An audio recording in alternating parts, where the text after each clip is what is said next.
Tito, bakit kailangan pa ng stop loss kung may liquidation price naman? Yung stop loss is there to protect your capital. Para hindi mabubus yung buong capital mo, pwede ka mag-set ng stop loss. Depende kasi kung ano yung risk tolerance level mo. Ito po ito yung naintindihan ko sa iba't ibang klase ng trader. Some traders na nagtitrade ng futures, alright, kasi may liquidation tayo pinag-uusapan, kumukuha lang ng small amount dun sa kanilang bigger capital, let's say 1%, 2%, and yun yung tinataya nila sa futures. So meaning, itong mga traders na to na 1 to 2% lang or less than 10% ng kanilang capital ang nilagay nila doon sa futures, they are willing to risk, most of these traders are willing to risk the whole amount. Even if they lost the whole amount, meron pa silang natitirang 98%. May natitira pa silang 90% sa bigger pie nila. So itong mga to, okay lang. Walang stop loss, naliliquidate sila kasi small amount yung nire-risk nila. But some traders naman, malaki yung portfolio sa futures and wala silang portfolio sa spot. Kumbaga, ito lang ang capital nila, nandun lahat sa futures, and they want to protect that capital.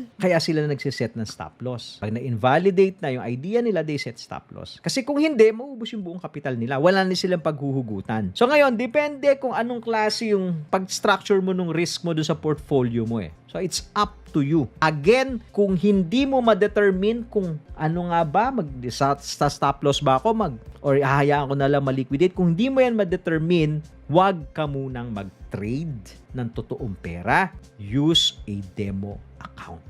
Follow for more Tito Moves!